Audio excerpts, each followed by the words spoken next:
ये है कमाई का अड्डा। CNBC आवाज मोतीलाल ओसवाल स्टूडियो से लाइव।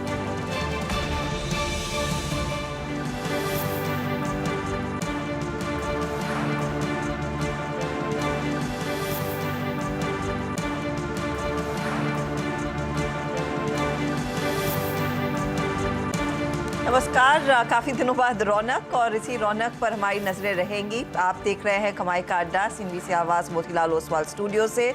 मार्केट में एक्शन लौटता हुआ तेजी की तरफ। शुरुआत हेडलाइंस के साथ।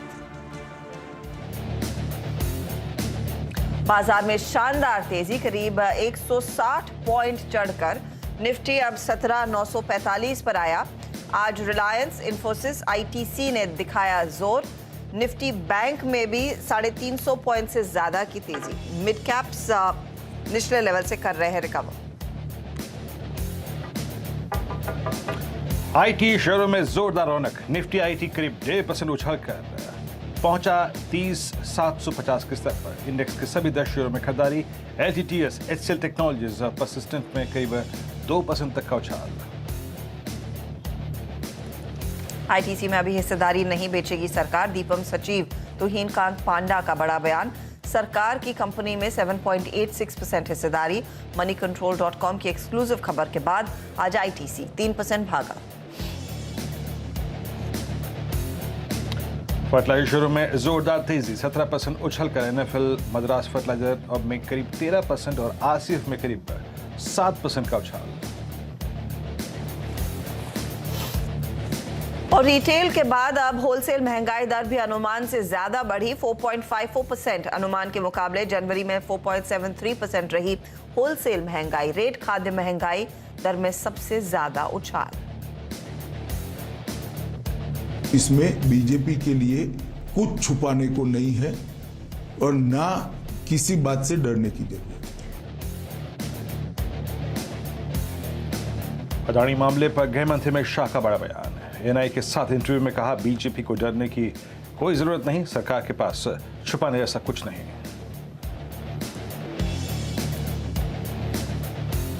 और BBC के दिल्ली और मुंबई के दफ्तरों पर इनकम टैक्स का सर्वे। सभी कर्मचारियों के फोन जब्त किए गए। कर्मचारियों से दफ्तर छोड़ घर जाने को भी कहा गया।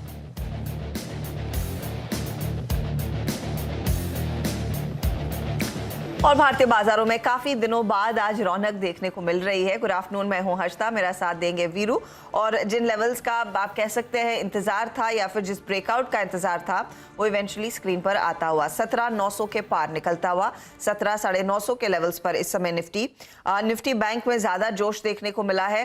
350 पॉइंट तक का इजाफा। यहाँ पर 41,600 अभी हम कुछ देर पहले ही फ्लैश कर रहे थे कि 41,500 के पार दरअसल निफ्टी बैंक निकला।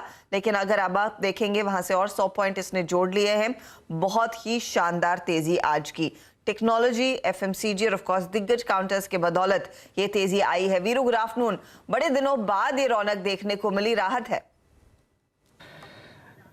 जी हाँ, राहत है हर्षिता। और मुझे याद है मेरे ख्याल से कल 2 से लेकर 3:30 के बीच में जो आपका और मेरा हाल था, उसके बाद ये दिन आया, अच्छी बात है।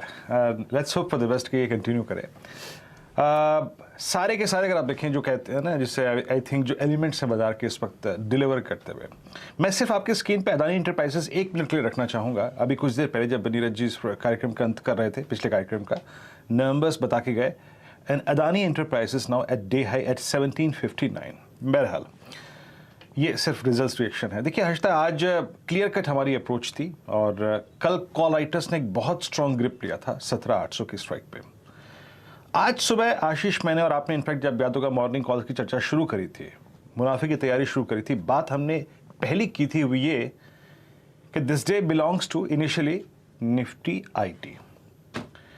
निफ्टी IT जिसने परसों के नैस्डैक के क्रैक के बाद 10 डे एक्सपोनेंशियल मूविंग एवरेज के ब्रीच होने के बाद कल एक बहुत नेगेटिव रिएक्शन दिया था।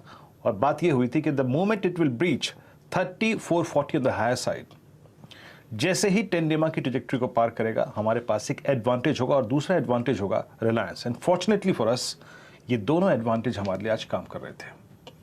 मेरी क्लियर कट अप्रोच थी हर्षिता कि 17,824, क्योंकि 800 का कॉल राइटर कल सबसे बड़ा कॉल राइटर था।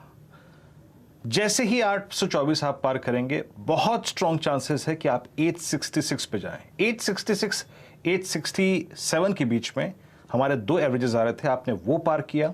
उसके बाद मेरा व्यू था आप 910 पे जाएंगे, और उसके बाद मेरा व्यू था कि अगर आप 910 क्रॉस करते हैं, दैट मीन्स आप 17900 के कॉल राइटर के कन्वर्शन जोन के ऊपर ट्रेड करते हैं, तो आप जाएंगे, डॉक्टर साहब प्लीज मॉर्निंग की प्लेट लेके आइएगा, छुएंगे 17954, और आपकी स्क्रीन पर जो इंट्राडे हाई अभी लगा है वो एग्जैक्टली 17954 ही है। अब 17954 की इंपॉर्टेंस क्या है, याद रखिएगा 17954 is the last due average for Nifty, that is 50-day exponential moving average। Harshada याद रखिएगा 954 is the 50-day exponential moving average and budget day का हाई है दैट्स 973। अगर आप पैसा बना के बैठ चुके हैं सुबह, दैट्स गुड, अच्छी बात है, आप प्रॉफिट्स को कंप्लीटली कैश में कन्वर्ट कर सकते हैं। बट मेरा काम यहां पे अगले लेवल्स की बात करना है। सिर्फ बाजार में अब यही एक महत्वपूर्ण सप्लाई जोन है, 54 से लेकर 973, 50 डेमा और साथ ही साथ आपका बजट स्पीच का हाई। तो आप वेट कर सकते हैं अगर आप पोजिशनल ट्रेडर हैं, अदरवाइज एक कंप्लीट प्रॉफिट बुक करके या फिर at least 50 to 60% profit as per your risk appetite बैठ सकते हैं। एक बार जरा ऑप्शंस के स्टैट्स लेके आइए, इस वक्त के डेटा क्या कह रहा है, कौन बैकफुट पे आया, कौन फ्रंट फुट पे आया। देखिए हमें एक पूरे दिन एक एक करके चीज मिलती रही। हमें पहले मिला निफ्टी आईटी, फिर हमें मिला रिलायंस, फिर हमें मिला बैंक निफ्टी, फिर हमें मिला आईटीसी, जिसमें खबर आई कि सूटी अपना स्टेक जो है वो ऑफलोड नहीं करेगी, सरकार अपना स्टेक ऑफलोड नहीं करेगी। हमें एक एक करके बेनिफिट्स मिलते रहे। याद रखिएगा कॉल राइटर्स बैकफुट पे हैं, कॉल राइटर्स स्क्रीन पे विजिबल है, 17900, 18000, 18100 सब जगह से एग्जिट कर रहे हैं, और बहुत स्ट्रॉन्ग पुट राइटिंग विजिबल है 17900, जहां 71 लाख पुट बिकी है। दैट मीन्स लॉजिकली आपको प्रॉफिट्स को कैश में कन्वर्ट करना चाहिए। बट अगर आप स्टैंड करना चाहते हैं तो हर्षदा आपका स्टॉप लॉस आएगा करीब करीब 17890, 17910, क्योंकि हम 17900 पे सबसे स्ट्रॉन्ग पुट राइटिंग दिख रहे हैं। और याद रखिएगा 3 ही लेवल्स हैं अब, और वो ये है 17954, उसके बाद 973 और फिर 18010, जो कि हमारा सबसे बड़ा कॉल राइटर का जोन है। नाउ निफ्टी बैंक स्क्रीन पे लेके आइएगा। क्लियरली मैंने कल भी कहा था, no short on Nifty bank.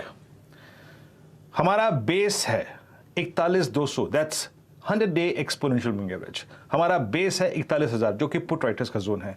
जब आए आंख मूंद के खरीदिए इसको, सुबह भी बात हुई थी। और आपके लिए एग्जिट जोन क्या था आज, वो था 41588, that's 20-day exponential moving average, और 41610। उस ट्रेड पर भी आपको पैसा काफी मिल चुका है। लेकिन इस वक्त का अगर आप 2 बजे का सबसे बड़ा डेवलपमेंट देखेंगे हर्षदा, वो ये है कि now Nifty bank is trading above 20-day exponential average. अगर आपके पास ट्रेड है तो प्लीज एक 41510, 520 के स्टॉप लॉस के साथ इसे चलाइए।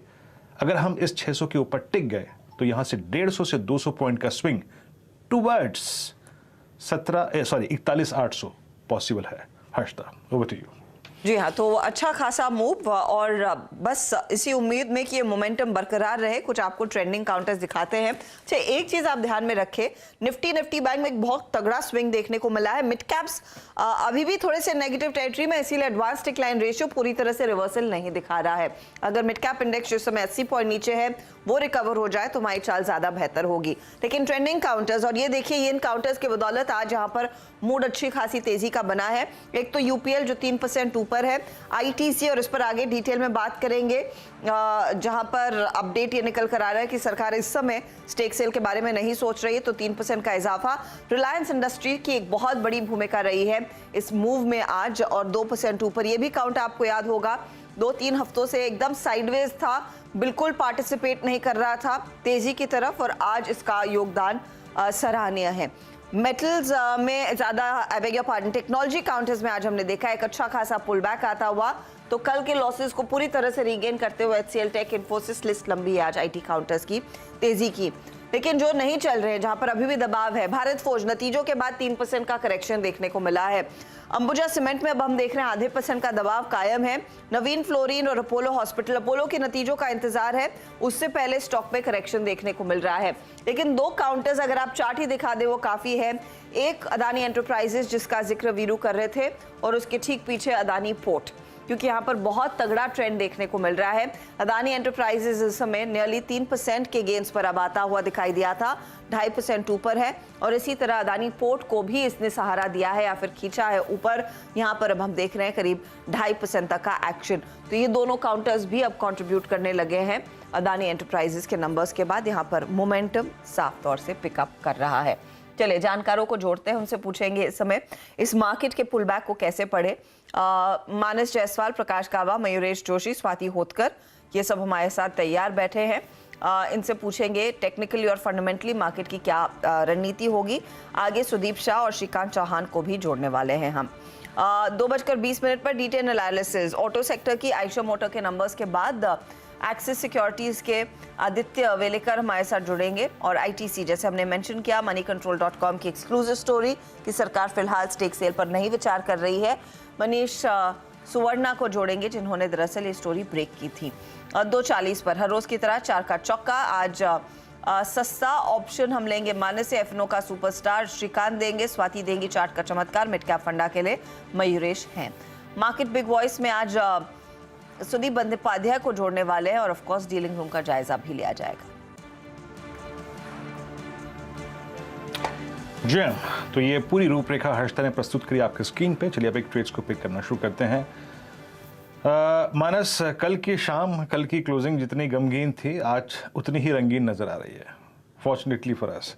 यकीन मानिए कल आंसू नहीं निकले थे, बाकी सब कुछ हो गया था, लेकिन आज अच्छी बात है। आपका ट्रेड क्या रहेगा? तो देखिए, बहुत मुश्किल है इस मार्केट में ट्रेड करना। कल भी ऐसा लग रहा था कि शायद हमें वहां से क्रैक देखने को मिल जाएगा निफ्टी में, लेकिन आज बिल्कुल रिवर्सल देखने को मिला। और देखिए, इंपॉर्टेंट ये है कि अब 20 डे मूविंग एवरेज के ऊपर निफ्टी कंफर्टेबली ट्रेड कर रहा है और अब शायद आप उम्मीद कर सकते हैं कि 50 डे मूविंग एवरेज को ब्रेक करके 18,100 की तरफ निफ्टी जाने की कोशिश करेगा। तो पॉजिटिव मूव है। खरीदारी करनी है आईसीआईसीआई बैंक में, क्योंकि यहाँ पर कंसोलिडेशन देखने को मिल रहा था, लेकिन आज के पैटर्न और वॉल्यूम्स को देख के लग रहा है कि स्टॉक तैयार है एक फ्लैग पैटर्न के ब्रेकआउट के लिए। तो आईसीआईसीआई बैंक में करंट लेवल्स पे खरीदारी करेंगे। 858 आपके स्टॉप लॉसेस रहेंगे, ये कैश लेवल्स हैं। और 880 रुपए के आपको टारगेट सेट करने हैं। ऑप्शन ट्रेड भी ले सकते हैं, 870 वाला कॉल ऑप्शन लीजिए, 9 रुपए के आसपास ट्रेड हो रहा है। स्टॉप लॉसेस आपके 6 रुपए के रहेंगे और कम से कम 15 रुपए तक के टारगेट आपको आईसीआईसीआई बैंक के 870 के कॉल ऑप्शन में भी देखने को मिल जाएंगे। जी, मुझे कम से कम याद आता है कि 1-1.5 महीने बाद मानस ने आईसीआईसीआई बैंक पे एक बाय कॉल ली है। अदरवाइज शॉर्ट अगर आप देखें आईसीआईसीआई बैंक पे थे मानस से। मुझे याद है जब 20 डे में एसबीआई ये आईसीआईसीआई बैंक ने वॉलेट किया था तब शॉर्ट लिया था आपने। That's good.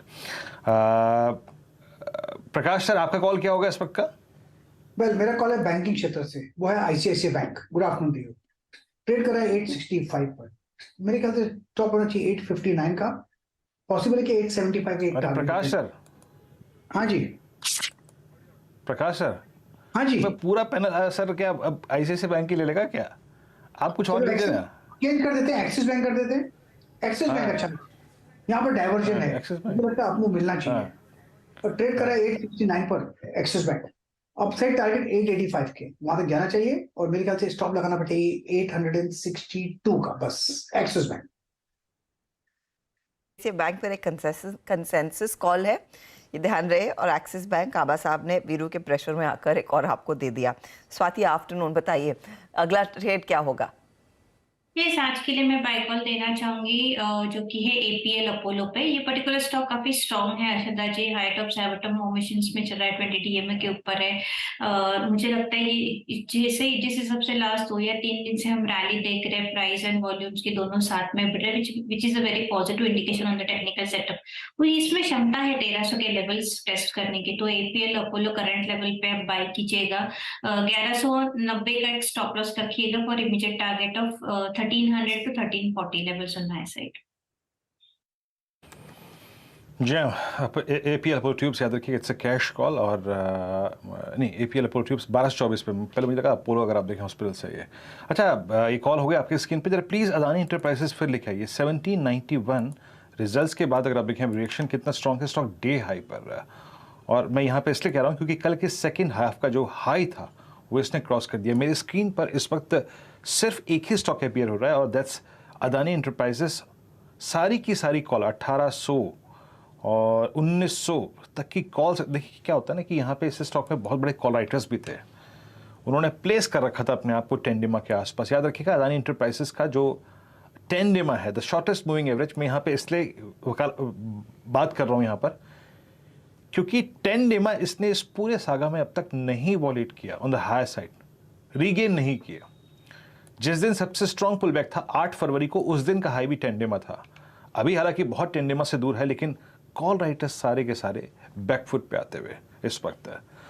ओके मयूरेश, अगर आपने नंबर्स पढ़े हो अदानी इंटरप्राइजेस के, अगर आपके पास इस वक्त हो तो प्लीज एक बार डिस्क्राइब करेंगे नंबर्स कैसे लगे आपको? आफ्टरनून वीरू जी। नहीं, नंबर्स ठीक ठाक है, क्योंकि अगर आप मार्जिन परफॉर्मेंस देखें तो मार्जिन में एक अच्छा खासा सुधार देखने मिला है। जो हम एक्सपेक्ट करते हैं in terms of the key businesses that Adani Enterprises owns through its subsidiaries, वहां पे भी आई थिंक परफॉर्मेंस ठीक ठाक रहा है। वो अंबुजा सीमेंट का हो, अडानी पोर्ट्स थोड़ा कह सकते हैं थोड़े सॉफ्ट रहे हैं, बट जो उन्होंने प्रोजेक्शंस दिए हैं वो भी काफी तगड़े हैं। तो मुझे लगता है prima facie based on numbers itself, I think numbers ठीक ठाक ही मान के चलना चाहिए compare to what the street was expecting. Adani Ports, Adani Enterprises, Ambuja Cement सारे डे हाई पर आके ट्रेड करते हैं। नॉट एक्जैक्टली अंबुजा सीमेंट्स, लेकिन हाँ अदानी एंटरप्राइजेस। मयूरेश जी, आपकी कॉल क्या होगी इस वक्त की कन्वर्शन कॉल? वीरू जी, हमारे बाय वॉच लिस्ट पे on the O'Neill lens is AIA engineering. Obviously I think 2880 2900 levels cross करना बहुत अहम है, along with the market move sustaining। दो तीन चीजें हो रही है। एआईए के लिए जो नतीजे आए थे वो काफी शानदार थे। जो वॉल्यूम ग्रोथ थी that has come back significantly. एक रिस्क फैक्टर जरूर बना रहता है in terms of the Canadian and the south African operations. अगर वहां पे एंटी डंपिंग लगती है तो वॉल्यूम्स का क्या होगा compared on higher base as well. But domestic volumes have compensated for that quite significantly और अच्छा खासा एडिशन कर रहे हैं। 4,40,000 की कैपेसिटी है MTPA। ये फेरोक्रोम के second largest producer in the world है, जहाँ पे एप्लीकेशंस जो टेक्निकल टर्म्स यूज करते हैं, मिल लाइनर्स, ग्राइंडिंग मीडिया, ये सीमेंट प्लांट्स में, थर्मल पावर प्लांट्स में और इंडस्ट्रियल यूसेजेस में अप्लाई या एप्लीकेशंस रहते हैं। दूसरा, इनके जो मार्जिन आए थे पिछले तिमाही में थोड़े आउटलायर जैसे थे, बट कहीं ना कहीं I think margin should settle down anywhere between 21-22% of a range. ये मैं एक बहुत कंजर्वेटिव अप्रोच ले रहा हूँ। शायद हो सकता है कि मार्जिन 23-24% भी आते रहे in the coming few quarters. Balance sheet पे डेट बिल्कुल नहीं है, वर्किंग कैपिटल मैनेजमेंट काफी ठीक ठाक करती है कंपनी, और इसके लिए रिटर्न रेशियोज 17-18% आ जाएंगे, which fits our O'Neil methodology. Bottom line growth 18-20% होनी चाहिए, which fits our O'Neil methodology as well.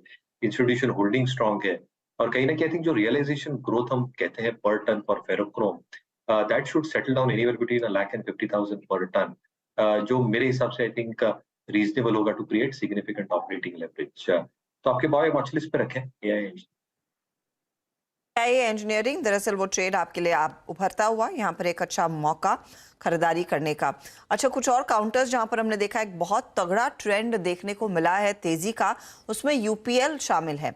आज बहुत स्ट्रॉन्ग मूव्स के साथ 756 के आसपास ट्रेड करता हुआ। Mayuresh, any thoughts in numbers के बाद इसमें फिर अचानक जो तेजी बनी है इसे कैसे पढ़ेंगे? और फिर स्वाति हो सके तो एक टेक चेक के लिए भी आपकी तरफ आएंगे, लेकिन मयूरेश यूपीएल पर आपकी राय? अर्चिता जी, आई थिंक मुझे लगा एक बिलेटेड मूव आया है यूपीएल पे at this point of time. दो तीन चीजें हो रही हैं। एक, आई थिंक कोविड काल के बाद जो इन्होंने अनाउंसमेंट्स किए थे रेवेन्यू और कॉस्ट सिनर्जीज के, that have started playing out. I think कुछ हद तक रेवेन्यू सिनर्जीज प्ले आउट हो रही है और cost synergies are playing out in terms of the consolidated numbers. दूसरा, यूक्रेन रक्षा वॉर के बाद जो हमने एक स्पाइक देखा था स्पेसिफिकली फर्टिलाइजर प्राइसेस में, वो अभी सेटल डाउन हो चुका है। एट द सेम टाइम जो फीडस्टॉक प्राइसेस है वो ठीक ठाक या स्टेबल रहे, जिसका मतलब I think going forward numbers will be stable when it comes to both margins as well as top line performance. Third, I think जो डेट रिडक्शन है ये थोड़ा सिग्निफिकेंट होना चाहिए था, और वहां पे थोड़ी स्ट्रीट मेरे हिसाब से अर्षद जी थोड़ा वॉचफुल है, क्योंकि डेट रिडक्शन इतना सिग्निफिकेंटली रिड्यूस नहीं हुआ है जितना स्ट्रीट मान के चल रही थी। फोर्थ, आई थिंक जो ईस्टर्न यूरोपियन और लैटिन अमेरिकन एरियाज में ऑपरेट करते हैं, ऑब्वियसली आई थिंक जो वेदर चेंज, क्लाइमेट चेंज की हम बातें करते रहते हैं, ये vagaries of economic and weather conditions which are changing in both places. Latin America में आई थिंक इकोनॉमिक कंडीशंस भी in a few countries are a little bit soft. ये थोड़ा वॉल्यूम्स पे क्या प्रभाव लाते हैं, ये थोड़ा आई थिंक देखना पड़े in the coming few quarters. मुझे लगता है आई थिंक नंबर्स पचा लिए स्टॉक ने, स्टॉक एक रेंज बाउंड मूव में मेरे हिसाब से एटलीस्ट फंसा हुआ। स्वाति, ये आज का मूव आप टेक्निकली भी कह रही हैं कि यहाँ से आगे नहीं बढ़ेगा, जो होना था हो चुका? Okay, I think it all depends in the next quarter's numbers. कैसे numbers आते हैं और feedstock और input realization plus जो overall वॉल्यूम ग्रोथ है ये कैसे आता है, उसके ऊपर स्टॉक की रीरेटिंग। ओके, स्वाति, टेक्निकली आपकी क्या सलाह होगी यूपीएल पे? यस, टेक्निकली अगर मैं लॉन्गर टर्म होराइजन के हिसाब से भी चार्ट देख लूं तो ये साल पूरा कंसोलिडेशन फेज था। फेज में तो ऑलमोस्ट 600 से 800 के रेंज में ही ये चला है पूरा टाइम। अभी अगर मैं देख रही हूँ इसमें मोमेंटम काफी रेस्ट्रिक्ट हो रहा है। 800 का लेवल है, काफी स्ट्रॉन्ग रेजिस्टेंस हमें फेस करते हुए नजर आ रहा है। तो जिनके पास भी लॉन्ग पोजिशन है मुझे लगता है उन्होंने होल्ड ऑन करना चाहिए, but major longs, fresh longs के लिए I will not recommend buy quality current market price. फिलहाल 735 का एक इमीडिएट सपोर्ट लेवल है जो कि 20 डीएमए का भी सपोर्ट लेवल है, तो वो जब तक 735 के लेवल्स होल्ड रखते हैं तब तक हम उम्मीद कर सकते हैं कि ये मैक्स टू मैक्स 800 के लेवल्स टच कर सकता है। तो at the current level long positions hold किए जा सकते हैं 735 के स्टॉप लॉस से for immediate target of 800 rupees. ये फिलहाल आपके लिए एक अपडेट यूपीएल पर है, तो बने रहिए। आयशा मोटर्स अब आपकी स्क्रीन पर लेकर आएंगे इस बाजार में जहां पर बहुत तगड़ी तेजी देखने को मिल रही है। पिटे हुए स्टॉक्स में एक रिवर्सल आया है। आयशा एक काउंटर है जहां पर हम देख रहे हैं, ये काउंटर आप कह सकते हैं औंधे मुंह गिरा है 3% के नुकसान पर, और हाई वॉल्यूम्स के साथ दरअसल ये दबाव बनता हुआ। नंबर्स कुछ ही देर पहले आए थे और नंबर्स में ऐसे देखिए on the face of it तो कुछ ऐसा नहीं दिख रहा है कि स्टॉक में इतना करेक्शन आना चाहिए। रेवेन्यू आपके सामने है जहां पर हमने देखा एक अच्छी खासी ग्रोथ देखने को मिली है, 3720 करोड़ का आंकड़ा। प्रॉफिट 741 करोड़ पर आया है, 62% तक की वृद्धि देखने को मिली है ईयर ऑन ईयर। मार्जिन 23% पर, इबिटा 47% बढ़ते हुए, तो सरसरी नजर अगर आपकी गई होगी तो अच्छे नतीजे हैं। अब इसका फाइन प्रिंट क्या कह रहा है और स्टॉक में इस तरह का रिएक्शन क्यों है, इसी पर बात कर लेते हैं। आदित्य वेलेकर हमारे साथ हैं, एक्सिस सिक्योरिटीज के, जो इस स्टॉक को क्लोजली और ऑटो सेक्टर को क्लोजली ट्रैक करते हैं। आदित्य, स्टॉक नीचे 3%, ऐसा क्या है इन बिटवीन द नंबर्स जो इस तरह का रिएक्शन? नंबर्स थोड़े हमारे एक्सपेक्टेशन से या इवन कंसेंसस से थोड़े वीक आए हैं। तो जैसे आपने कहा on the face of it तो quarter on quarter year on year growth है, लेकिन जो स्ट्रीट एक्सपेक्ट कर रहा था कि इसका जो सेल्स एवरेज सेल्स रियलाइजेशन है वो थोड़ा सा और इम्प्रूव होना चाहिए था क्वार्टर ऑन क्वार्टर, लेकिन वो थोड़ा गिरा है। तो ऑन क्वार्टर बेसिस जो सेल्स प्राइस रियलाइजेशन है वो 0.8% नीचे है और ईयर ऑन ईयर बेसिस वो 3.15% नीचे है। तो इसका स्ट्रीट ये मतलब निकाल रहे हैं कि जो डाइल्यूशन हो रहा है बिकॉज ऑफ हंटर 350, जो उनका थोड़ा सा सेल्स प्राइस डाइल्यूटिव मॉडल है, तो उसके वजह से टॉप लाइन में थोड़ा सा जो expected quarter on quarter improvement expected था उससे थोड़ा कम आया है। तो उसके वजह से आई थिंक ये रिएक्शन मार्केट ने दिया है। अब अगर आप ब्रेकअप देखें, जो कमर्शियल व्हीकल बिजनेस है उसमें क्या स्थिति है versus what royal Enfield is delivering, क्योंकि एक चीज़ आपने नोटिस की होगी आदित्य कि रॉयल एनफील्ड की सेल्स में बीच में ज़्यादा पिकअप नहीं देखने को मिल रहा था ऑन मंथ बेसिस। वहाँ से कोई खास आउटलुक जो एक्सट्रापोलेट किया जा सकता है?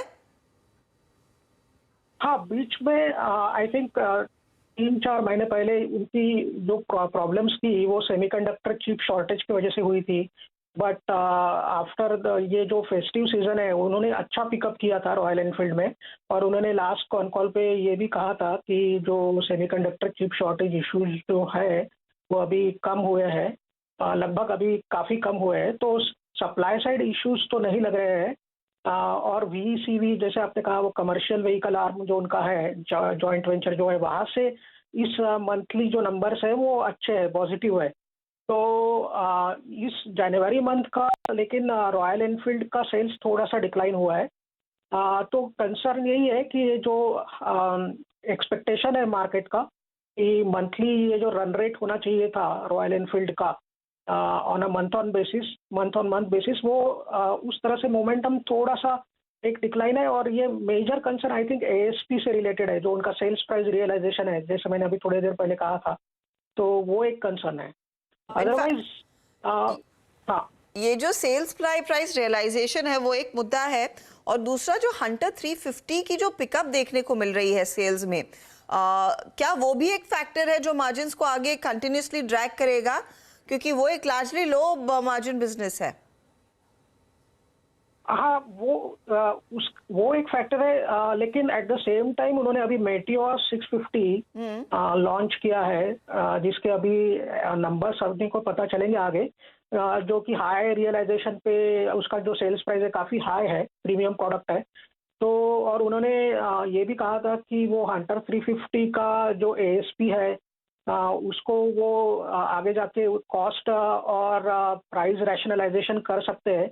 तो अगर वॉल्यूम्स उनका मेटियोर का बढ़ता है, प्रीमियम व्हीकल्स का बढ़ता है, एक्सपोर्ट्स में अगर वो पिकअप करता है तो थोड़ा सा रियलाइजेशंस इंप्रूव हो सकता है, but that we will have to wait and watch. As of now today market तो यही देख रहा है कि अभी हंटर की वजह से थोड़ा सा सेल्स प्राइस डाइल्यूट हो रहा है, और हंटर्स का जो रिस्पॉन्स है वो काफ़ी अच्छा है मार्केट से, तो वो थोड़ा कैनिबलाइज कर सकता है आपके क्लासिक मॉडल्स को। वो अभी थोड़ा सा उनके कॉन्फ्रेंस कॉल पे ये देखना पड़ेगा उसका कैसा रिस्पॉन्स आता है।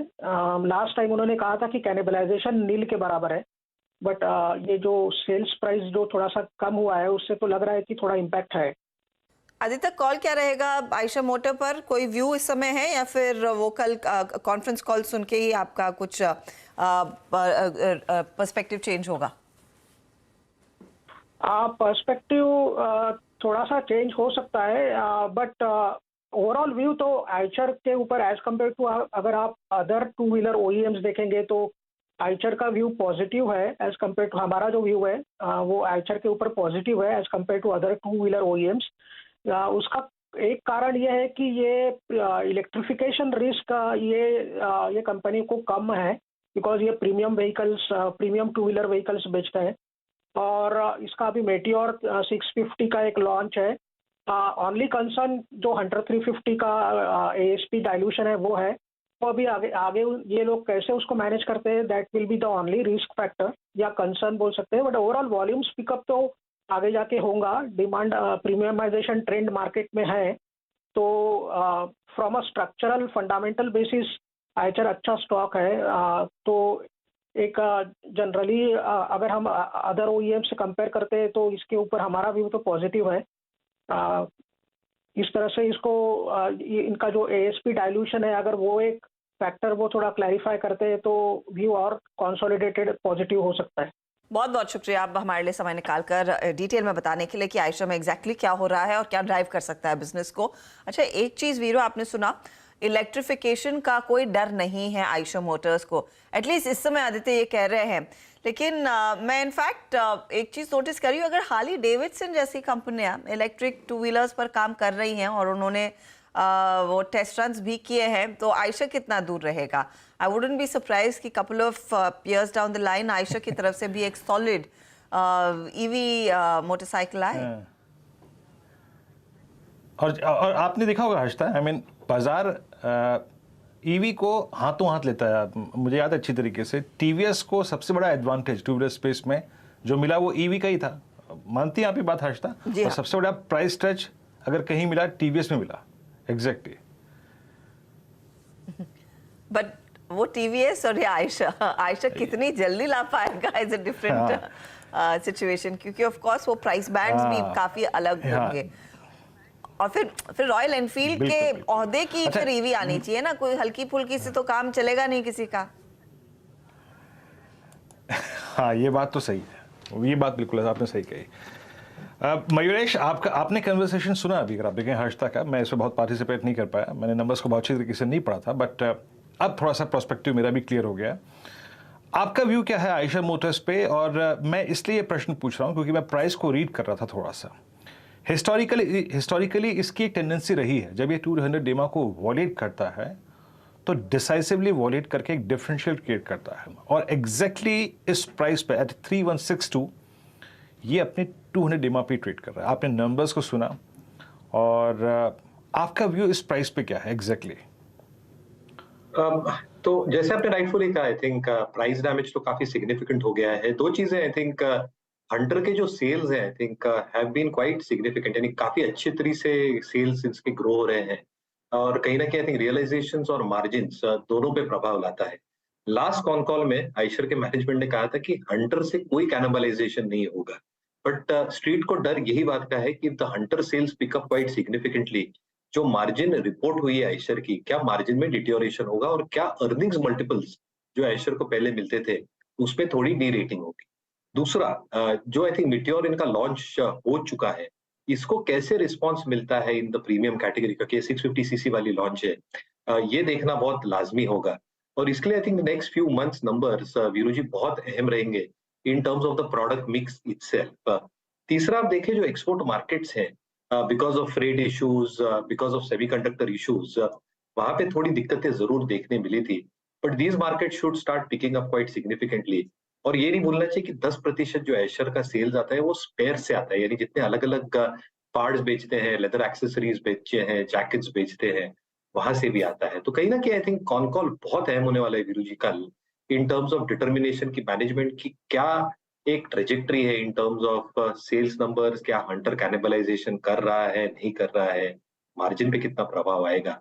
अगर मैनेजमेंट के पॉजिटिव रिमार्क्स आते हैं तो मुझे लगता है आई थिंक स्टॉक का जो आप आज आपने फॉल देखा है वो आई थिंक जो लॉसेस क्विकली रिकू कर लेगा Eicher immediately in the next few sessions.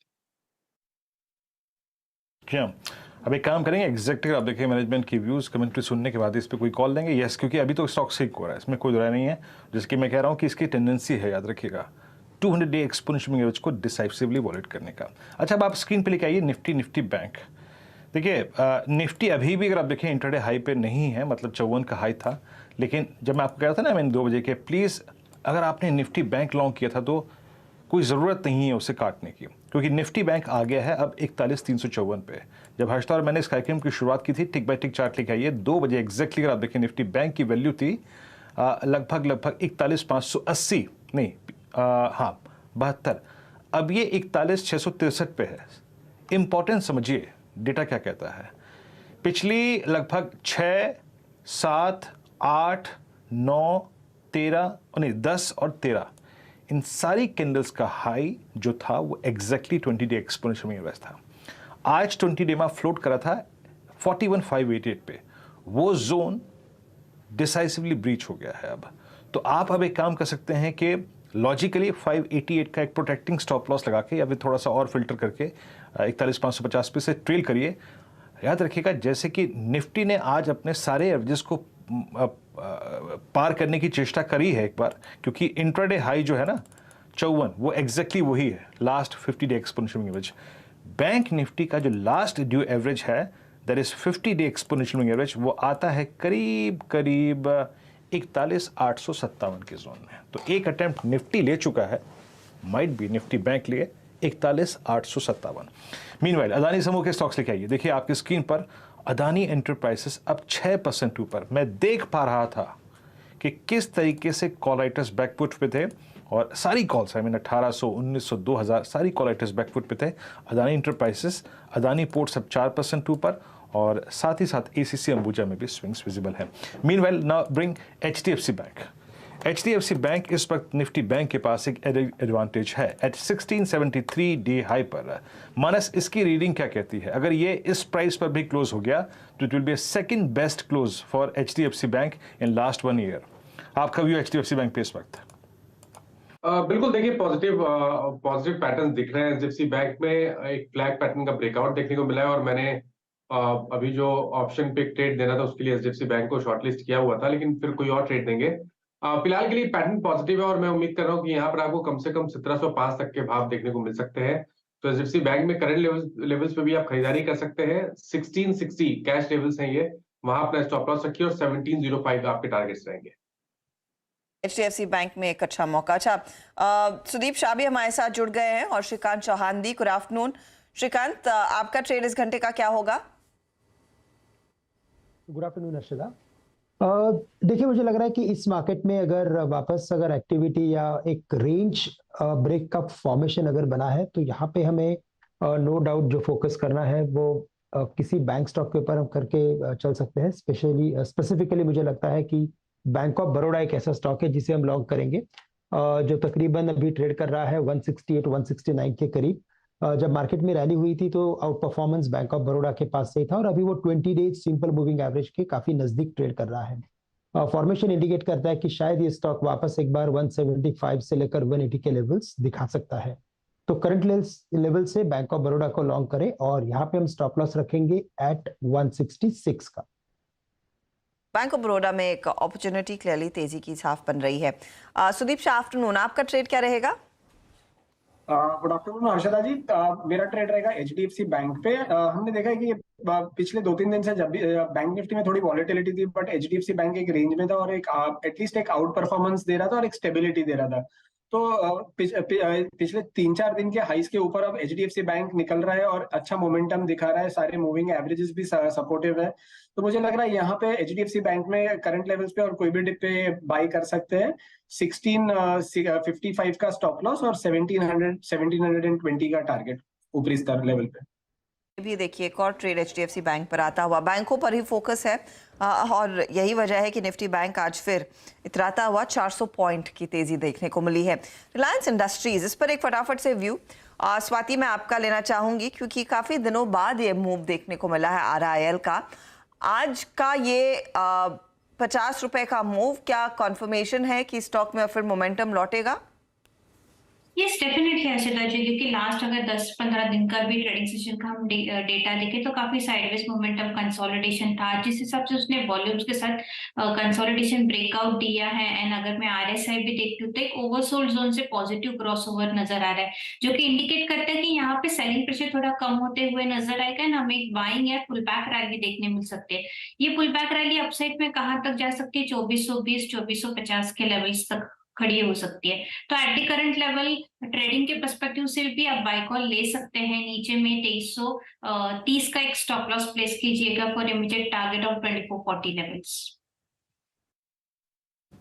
जी हाँ, रिलायंस आपकी स्क्रीन पे 2374 पे डे हाई पर रहा।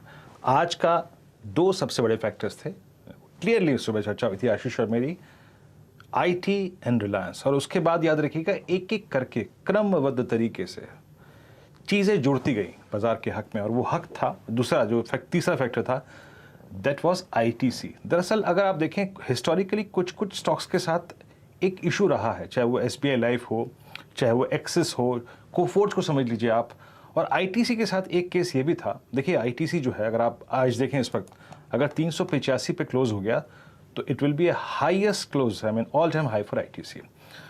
और आपको नहीं भूलना चाहिए कि ये वर्ष 2020, 21, 22 और इनफैक्ट अब 23 का सबसे ज़्यादा मूव देने वाला स्टार परफॉर्मर रहा है। लेकिन एक हैंगओवर था यहाँ पर कि क्या सरकार इन लेवल्स पे अपना 7.86% जो स्टेक था सूटी के ज़रिए, क्या उसको कुछ ऑफलोड कर सकती है? इस पर पॉसिबिलिटी क्या बन रही है? हमारे साथ हमारे सिस्टर कंसर्न moneycontrol.com के मनीष सुवर्णा जोड़ी हैं बातचीत करने के लिए। मनीष, आपको क्या खबर मिल रही है एग्जैक्टली? क्या सरकार ऑफलोड करेगी अपना कुछ चंक या नहीं? या हाय वीरेंद्र, सो हमने मनी कंट्रोल में एक्सक्लूसिव किया दीपम सेक्रेटरी के साथ। सो कंफर्म किया है कि गवर्नमेंट का भी कुछ नहीं है किसी में स्टेक सेल करने का। सो जैसे हम फिलहाल देखें तो जैसे आपने कहा कि गवर्नमेंट होल्ड करता है 7.86% या फिर हम बोल सकते हैं 974.5 million share as per ITC share holding pattern. So ये गवर्नमेंट जो होल्ड करती है वो तो specified undertaking of the Unit Trust of India as you said की सूती। सो अगर हम ये कंसिडर करें कि गवर्नमेंट का जो स्टेक है, अगर हम कंसिडर करें कल के क्लोजिंग प्राइस से, सो इसका जो स्टेक वैल्यू जो होता है वो अराउंड 36,400 करोड़ होता है। सो दीपम सेक्रेटरी का मानना है कि अभी उनका कोई प्लान नहीं है इसको ऑफलोड करने का। एंड सूती के अलावा भी उनके काफी सारे इन्वेस्टर जैसे LIC जो होल्ड करता है 15.3% स्टेक, और डोमेस्टिक म्यूचुअल फंड जो होल्ड करता है 9.66% एज ऑफ दिसंबर 2020। सो हमने देखा था कि बीच में कुछ खबरें आ रही थी कि गवर्नमेंट ऑफलोड करेगी या सेल करेगा आईटीसी में। सो दीपम सेक्रेटरी ने उसको भी डिनाई कर दिया है। उन्होंने कहा है कि ये सब रॉन्ग स्टोरीज है और हमारा ऐसा कोई प्लान नहीं है। और जैसे हमें पता है कि लास्ट टाइम जब श्रुति ने आईटीसी में स्टेक ऑफलोड किया, उन्होंने 2% स्टेक सेल किया था फरवरी 2017 में एट प्राइस ऑफ 291.95 एंड उसके थ्रू उन्होंने मोबिलाइज किया था 6,700 करोड़। ओके मनीष, शुक्रिया, आपने एक ही जवाब में सारी की सारी जो मेरी अगर आप देखें जो पॉसिबिलिटीज़ थी अगले प्रश्नों की वो दूर कर दी। वाकई मनीष, ये बात तो सही है, अपने अगर आप देखें चलते हुए घोड़े को कौन रोकना चाहेगा। I mean ITC star performer, और देखिए बजट में भी कोई टैक्सेशन से छेड़छाड़ नहीं हुई, और अब आप कह रहे हैं कि सूटी के जरिए सरकार जो करीब करीब 7.86% स्टेक होल्ड करती है वो भी नहीं बेचेगी। तो अब technically speaking you don't have any I think fear of any supply zone in ITC. Stock all time high पे 386, याद रखिएगा, जैसे कि मनीष ने भी कोट किया, जब मैं लास्ट टाइम रिपोर्ट पढ़ रहा था लगभग 34,700 करोड़ रुपए की वैल्यू थी सरकार की स्टेक की। Now it's as per yesterday's close 36,000 crore रुपए। और जैसे कि अभी मनीष कह रहे थे कि बाकी दूसरे इंस्टीट्यूशंस लाइक LIC उनका भी कोई व्यू नहीं है। तो हर्षदा, आईटीसी के आगे अभी कोई रोड ब्लॉकर नहीं है, और मुझे मालूम है, अच्छी तरीके से याद है, बहुत से लोग इसको दुत्कारते भी थे, लेकिन सही मायने में 2022-23 का स्टार परफॉर्मर आईटीसी, अब कोई रुकाव नहीं है आगे। मैं इनफैक्ट श्रीकांत चौहान से पूछने वाली थी कि क्या फिर आईटीसी को नई तेजी के और पंख लगेंगे, क्योंकि एक बहुत स्ट्रॉन्ग परफॉर्मर रहा है। अब ये साफ हो चुका है कि सरकार इस समय स्टेक नहीं ऑफलोड करेगी। बीच में जब ऐसी बजट के बाद अफवाह आई थी तो डर यही था कि सरकार जब भी ऑफलोड कर रही है स्टेक थोड़े से डिस्काउंट पर वो होता हुआ दिखाई दे रहा है, क्या वो ड्रैग करेगा प्राइसेस को। आज का ये बयान और आज की मनी कंट्रोल की स्टोरी कंप्लीटली उन फियर्स को खारिज करती है और स्ट्राइक आउट करती है। राधा 385 पर अगर कोई नई खरीदारी करना चाहता है उनके लिए किस तरह का स्कोप बनेगा रिटर्न्स का, और अगला पड़ाव आईटीसी के लिए श्रीकांत क्या रह सकता है? बिल्कुल अर्षदा, तो देखिए मुझे लग रहा है कि आईटीसी करंट लेवल से भी खरीदा जा सकता है, और उसका सबसे बड़ा रीजन यही है कि इसने अपने ऑल टाइम हाई को ऑलमोस्ट 367 को 5 साल के बाद क्रॉस किया है। और इतने बड़े लेवल्स को क्रॉस करना और इतने अच्छे वॉल्यूम के साथ, और वो भी बजट के बाद, यानी कि जो स्पेसिफिक न्यूज़ फ्लो आया था उसके बाद इसमें एक तेजी बनी है, यानी ये क्लियरली इंडिकेट करता है कि इसने बड़े इवेंट को पॉजिटिवली अनफोल्ड किया है। और अगर यहाँ से अगर इसमें मोमेंटम बनता है तो कम से कम ये स्टॉक 420 या 425 के लेवल्स दिखा सकता है। इवेंचुअली मुझे लगता है कि हमेशा ये अपने ऑल टाइम हाई के ऊपर 20-25% चलता है, लेकिन कम से कम 420-25 के लेवल्स भी दिखेंगे, जो यहाँ से डिसेंट अपसाइड नजर आ रही है। तो करंट लेवल से भी इसे लॉन्ग करें। शायद अगर मार्केट में किसी वजह से अगर कोई वीकनेस अगर आता है तो मुझे लगता है 370 के करीब इसमें काफी बढ़िया सपोर्ट बनेगा। तो टेक्निकली ये स्टॉक बिल्कुल स्ट्रांग है, और फंडामेंटली भी हमारा टारगेट ऑलमोस्ट 420-25 के आसपास का है। 400-425 तक के लेवल्स देखने को मिलेंगे, तो ये आप होल्ड कीजिए अगर आपके पास है ये काउंटर। ग्रासिम के नतीजे इस बीच आ रहे हैं। स्टैंड अलोन बेसिस पर मुनाफा आधा हो चुका है, 522 करोड़ था और ये करीब 257 करोड़ के आसपास आता हुआ प्रेशर रहा है। हालांकि आय में कुछ वृद्धि देखने को मिली है, 5,785 करोड़ से बढ़कर आंकड़ा आया 6,196 करोड़। तो ये फिलहाल आपके लिए ग्रासिम के टॉप लाइन बॉटम लाइन के नंबर्स हैं। कुछ और डिटेल आपके लिए लेकर आएंगे। इबिटा मार्जिन 7.7%, एक्सपेक्टेशन 11% के आसपास का था, तो मार्जिन्स पर दबाव है। और अगर आप इबिटा का आंकड़ा देखिए, ये भी इनफैक्ट 478 करोड़ पर आया। उम्मीद थी कि 685 करोड़ का नंबर कंपनी पोस्ट करेगी, तो वहां पर एक बड़ा मिस। आप रेवेन्यू कह सकते हैं एब्सोल्युटली इनलाइन आया है, और नेट प्रॉफिट में भी अनुमान था कि प्रेशर आएगा, लेकिन ये प्रेशर हमारा अनुमान था करीब करीब 287 करोड़ के आसपास आकर टिकेगा मुनाफा। वहां से 30 करोड़ कम का आंकड़ा कंपनी ने पोस्ट किया है। प्रॉफिटेबिलिटी के आधार पर 257 करोड़ का यहां पर प्रॉफिट आया है। तो आप कंपेयर करेंगे तो प्रेशर में है। निराशा कहाँ हाथ लगी है? ऑपरेटिंग लेवल पर, दोनों इबिटा और मार्जिन्स के फ्रंट पर दरअसल दबाव देखने को मिला है। Mayuresh, first take? नहीं, आई थिंक प्रेशर है, तो मार्जिन्स पे डेफिनेटली प्रेशर है। तो ग्रासिम का हमेशा I think stand alone numbers दिखना चाहिए, और ग्रासिम में अगर स्टैंड अलोन बिजनेस की हम बात करें, जो VSF के रियलाइजेशंस है, एक चाइना फैक्टर बहुत बड़ा फैक्टर रहता है, वो अनलॉक में था, इसलिए प्राइस रियलाइजेशंस ठीक ठाक थी। पर जैसे चाइना अनलॉक कर रहा है पिछले कई हफ्तों में, VSF के अल्टीमेट प्राइस रियलाइजेशंस में थोड़ा दबाव आ सकता है। दूसरा आई थिंक जो इनपुट कॉस्ट इन्फ्लेशन देखा था वो शायद हावी अभी भी है, whether it's high cost inventory that they are carrying on to their books और अदरवाइज वो मार्जिन पे प्रभाव ला रहा है। और volumes ultimately I think volumes में कितना इजाफा आया है क्वार्टर ऑन क्वार्टर और ईयर ऑन ईयर, तो मुझे लगता है ये सारी चीजें देखनी पड़ेगी। Prima facie looking at numbers, standalone business में आई थिंक जो उनका कोर वीएसएफ का बिजनेस है वो शायद प्रेशर में लग रहा है। टेक्निकली मानस किस दिशा जा सकता है काउंटर? देखिए ग्रासिम की जहां तक बात है, पैटर्न्स निगेटिव लगते हैं क्योंकि लोअर टॉप लोअर बॉटम बन रहे हैं, स्टॉक अपने 200 डे मूविंग एवरेज के नीचे ट्रेड कर रहा है। आई थिंक प्रेशर थोड़ा और बढ़ सकता है, शायद 1560 तक आ सकता है। तो आई थिंक सबसे बेहतर आइडिया ये है कि फिलहाल के लिए आपको करंट लेवल्स पे कोई ट्रेड नहीं लेना है, खरीदारी करनी है तो केवल 1640 के ऊपर करनी है, और उससे पहले अगर कोई उछाल मिले तो एक बार अपनी लॉन्ग पोजीशन से निकले और 1640 के ऊपर फ्रेश खरीदारी करें।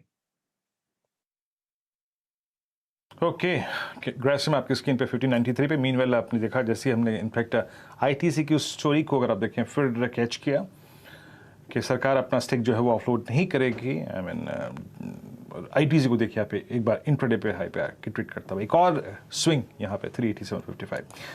एक बार आप कैनफिन होम्स लेके आइए, कैनफिन होम्स स्वाति इस स्टॉक को देखिए 594.50 आपके स्क्रीन पे डे हाई पर ट्रेड कर रहा है और इसने अपनी स्ट्रेंथ को बखूबी कायम रखा हुआ है। कल दिन इसके लिए अच्छा नहीं था, पूरे मार्केट के लिए दिन अच्छा नहीं था, लेकिन फिर भी वो जो फॉल था कल काफ़ी रेस्ट्रिक्टेड था, काफ़ी डिफाइंड था, काफ़ी जिसे कहते हैं ना, आई मीन एक कैलकुलेटेड स्विंग था, down swing. 10 day exponential move इसका लो था, अब फिर डे हाई की ट्रैजेक्टरी पे आता हुआ। स्वाति आपका आउटलुक कैनफिन होम्स पे क्या है?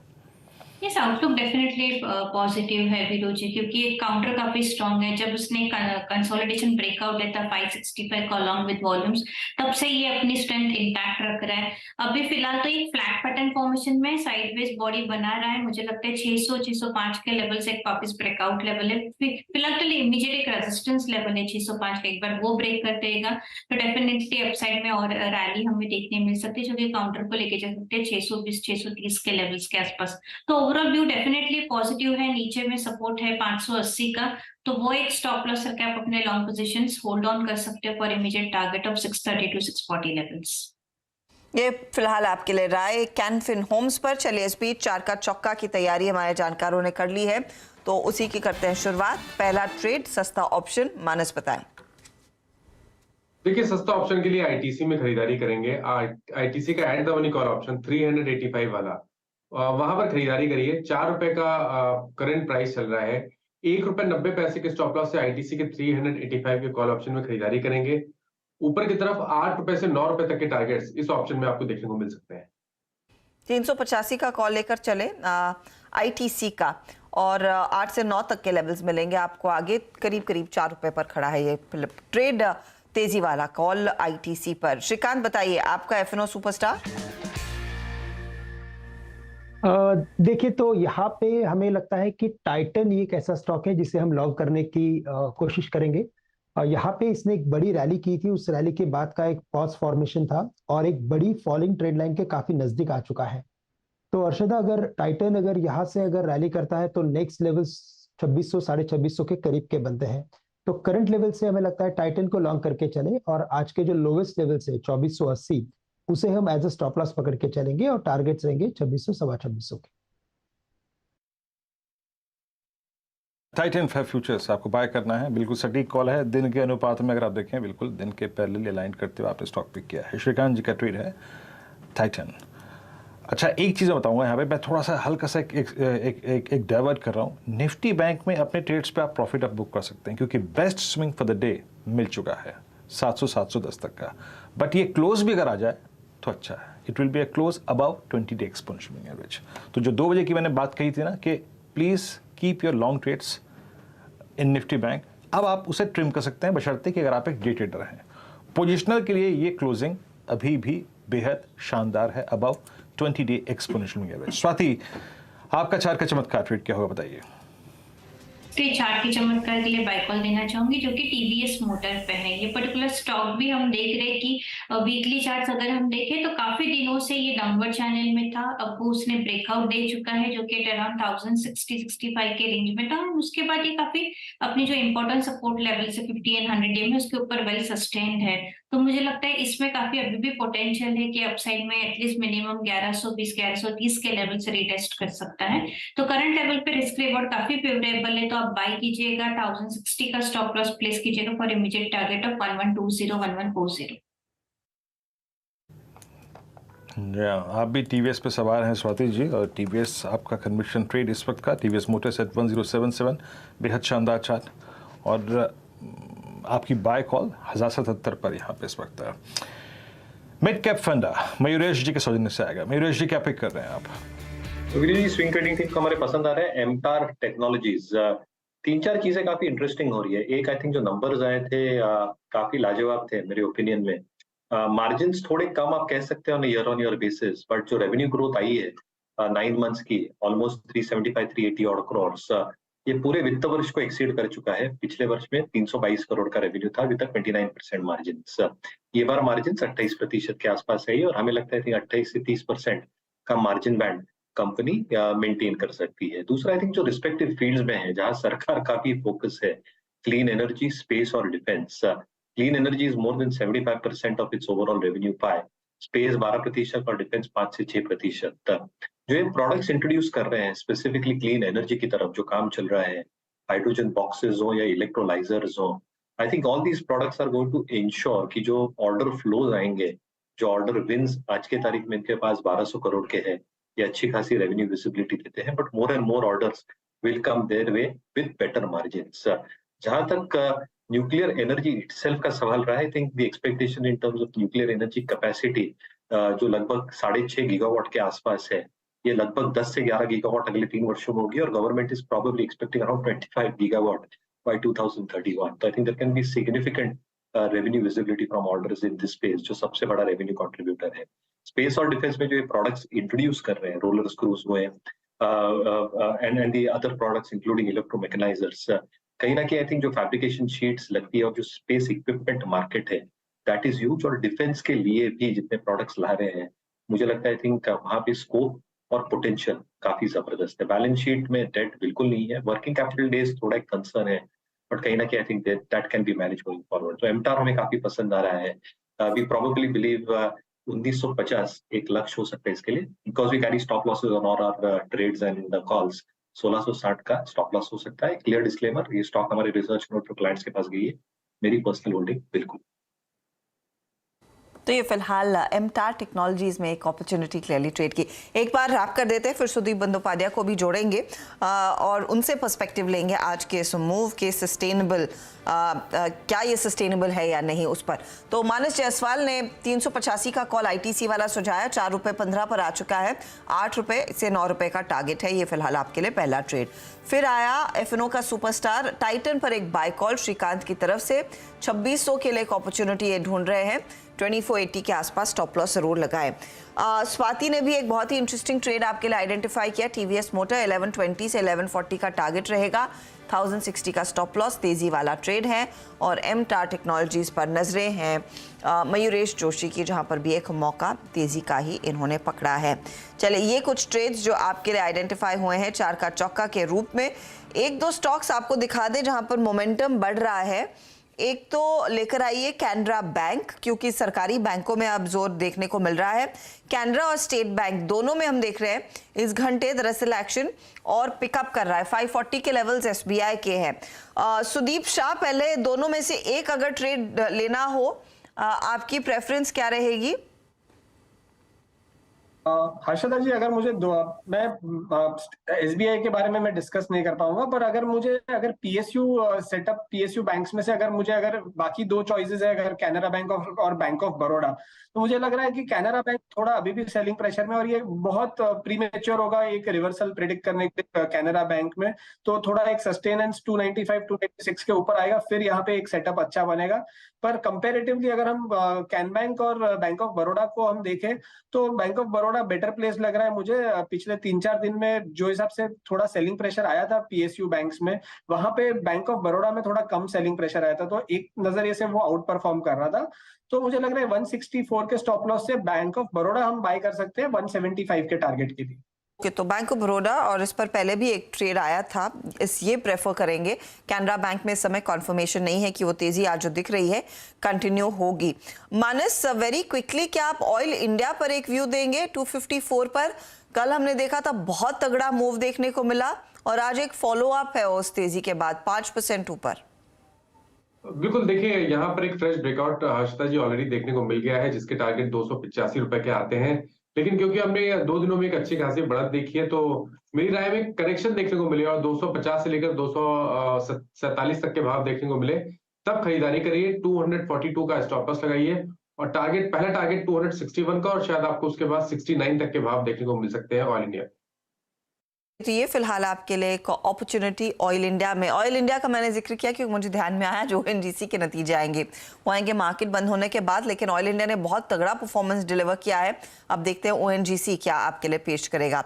चलिए अब चर्चा को और बढ़ाते हैं आगे। हमारे साथ आज जुड़ गए हैं सुदीप बंदोपाध्याय। सुदीप जी, गुड आफ्टरनून। काफी दिनों बाद इस तरह की बाहर मार्केट में, it's quite a welcome change, क्योंकि एक तरफा हो गया था, साइडवेज था, बिल्कुल कुछ नहीं हो रहा। जैसे वीरू बोल रहे थे कल, तो बस लोग सोच ही रहे थे कि हम मार्केट में ट्रेड क्यों कर रहे हैं, क्योंकि we are getting absolutely nothing. ये बताइए आज का मूव जिस तरह के स्टॉक्स की बदौलत आया है, जिसमें बैंकों में अच्छी तेजी है, टेक्नोलॉजी में अच्छी तेजी है, रिलायंस जैसे काउंटर्स में भी हरकत देखने को मिली है तेजी की तरफ, क्या यह आपको आश्वासन दे रहा है कि वो जो लिस्टलेस ट्रेड था वो दिन गए, अब थोड़ा सा एक्शन लौटेगा मार्केट में?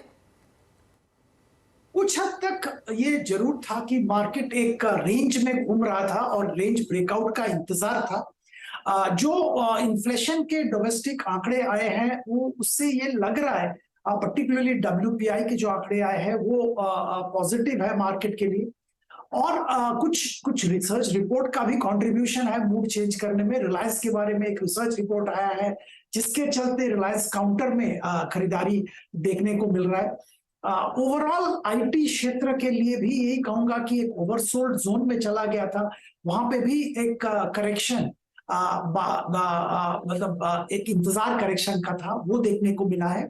और हर्षदा जी, एक चीज बहुत ही इंपॉर्टेंट होगा मार्केट के लिए, जो इन्फ्लेशन के नंबर यूएस में आएंगे आज शाम को करीबन 7 बजे के आसपास इंडिया टाइम, शाम को वो नंबर्स मालूम होगा। उस पर बहुत कुछ डिपेंड करेगा कि आगे ग्लोबल मार्केट्स और इंडियन मार्केट्स कैसा मूड रहेगा, कैसा बिहेव करेगा।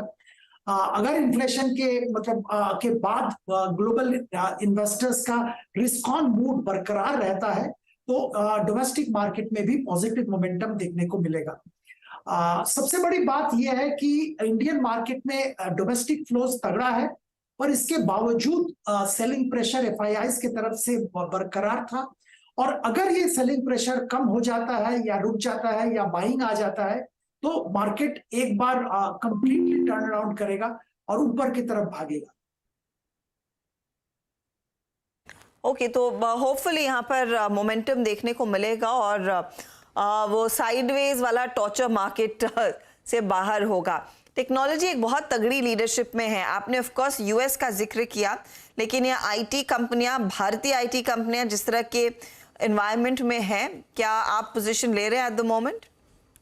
जी हर्षदा, मैं हमेशा कह रहा था कि जो top tier IT companies India के हैं, इन्फोसिस, टीसीएस वगैरह, यहाँ पे खरीदारी करने में कोई दिक्कत नहीं है। और एक टाइम पे तो लग रहा था कि बहुत ज्यादा करेक्शन हो गया है, रिबाउंड आने वाला था और वही हो रहा है, थोड़ा बहुत रिकवरी देखने को मिल रहा है। देखिए, सबसे बड़ी बात यह है कि फंडामेंटली मीडियम लॉन्ग टर्म में कुछ चेंज नहीं हुआ।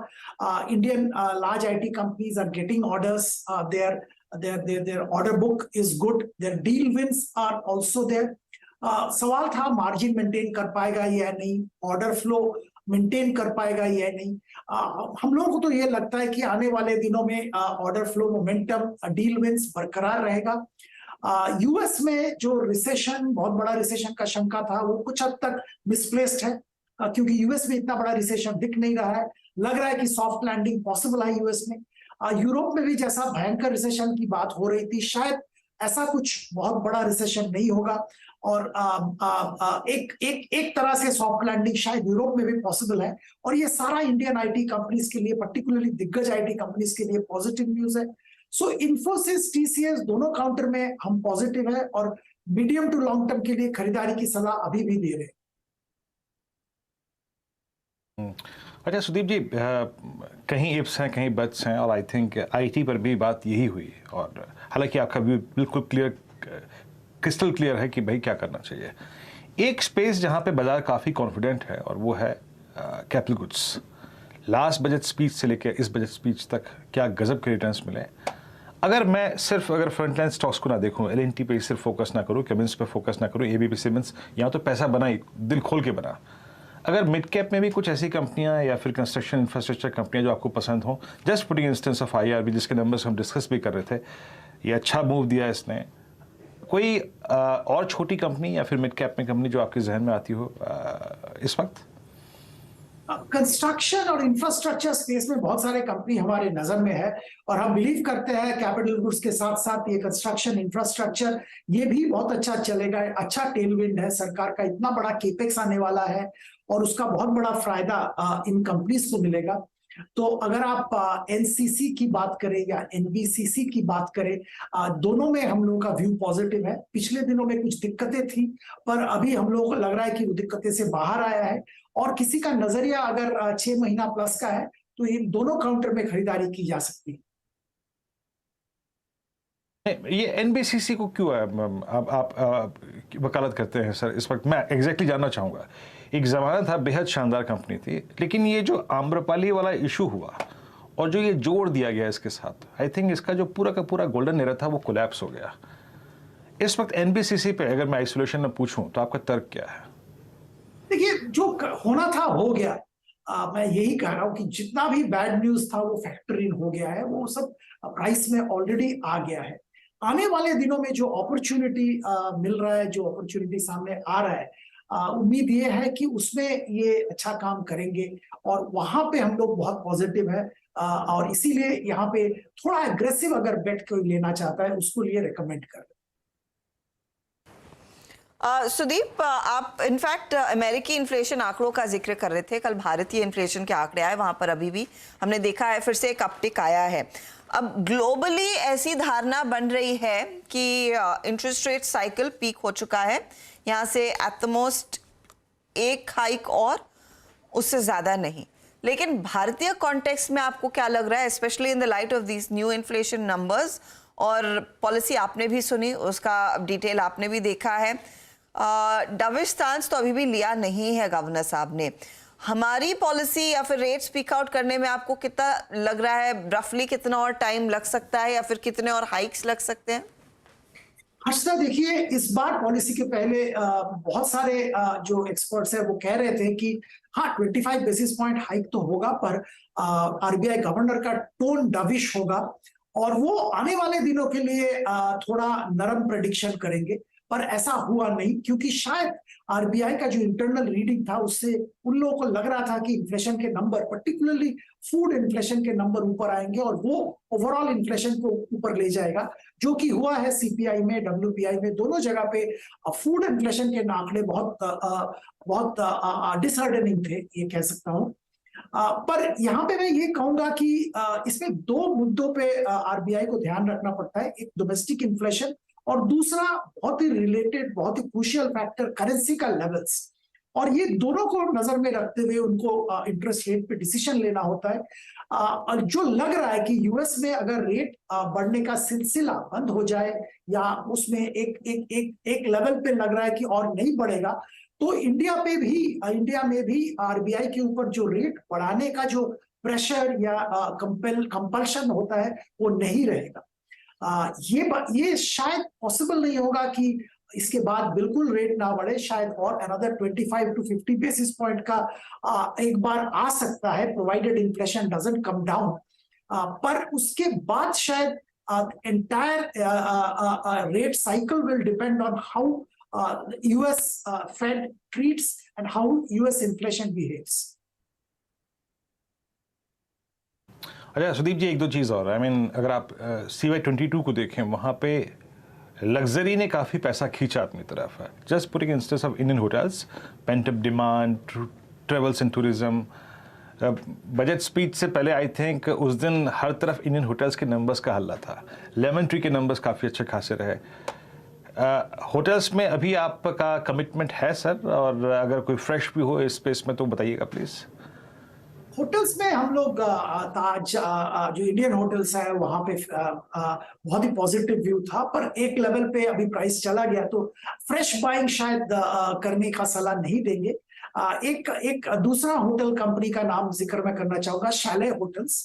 बहुत सारे मैरियट प्रॉपर्टीज रन करते हैं यहाँ पे, और यहाँ पे जरूर निवेशक ध्यान दे सकते हैं।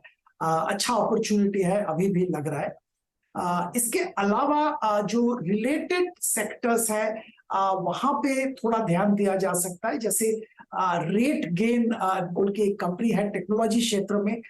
उनका खास काम है ट्रैवल टूरिज्म रिलेटेड सॉफ्टवेयर, और ग्लोबली ये सॉफ्टवेयर का कारोबार कर रहे हैं, और वहां पे बहुत अच्छा पॉजिटिव रिजल्ट्स और पॉजिटिव मार्केट में भी रिएक्शन देखने को मिला है। यहाँ पे भी ध्यान दिया जा सकता है। फिलहाल कुछ अपॉर्चुनिटीज सीधे होटल स्टॉक्स नहीं, लेकिन जो कंपनियां जो टूरिज्म को सपोर्ट भी करती है वहां पर भी एक अपॉर्चुनिटी है। बहुत बहुत शुक्रिया हमारे लिए समय निकालने के लिए सुदीप। जल्द आपसे आगे बात होगी। चलिए, इसी के साथ वक्त हो रहा है एक छोटे से ब्रेक का। 17,940 के लेवल्स के आसपास इस समय निफ्टी, और निफ्टी बैंक देखिए 400.2 पर, तो 41,680 से 700 की रेंज में इस समय आपको निफ्टी बैंक कंफर्टेबल दिख रहा है। लेंगे एक ब्रेक के बाद of course dealing room check और साथ ही साथ BTST STBT।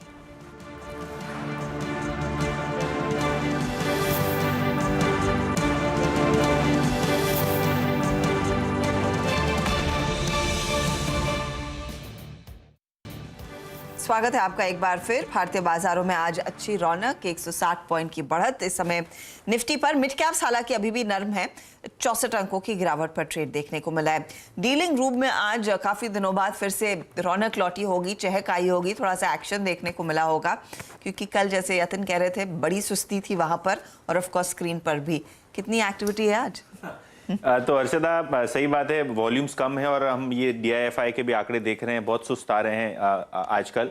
लेकिन फाइनली जिस हिसाब से हम लोग 17,750 के आसपास कंटिन्यूसली सपोर्ट ले रहे हैं, 17,800 के जैसे ही नीचे चला जाता है मार्केट, कहीं ना कहीं बुल्स टेक ओवर कर लेते हैं, और कहीं ना कहीं एक टग ऑफ वॉर हो रहा है। दो स्टॉक्स जो डीलिंग रूम्स को आज पसंद हैं, लोअर लेवल्स पे HDFC बैंक में वो खरीदारी कर रहे हैं, स्पेशली क्योंकि यहाँ डोमेस्टिक म्यूचुअल फंड्स भी थोड़ी बहुत खरीदारी कर रहे हैं। मंथ एंड में NCLT की वो अहम हियरिंग भी है HDFC और HDFC बैंक के मर्जर को लेके, तो कहीं ना कहीं ये फरवरी का महीना काफ़ी इवेंटफुल रह सकता है इस पर्टिकुलर काउंटर के लिए।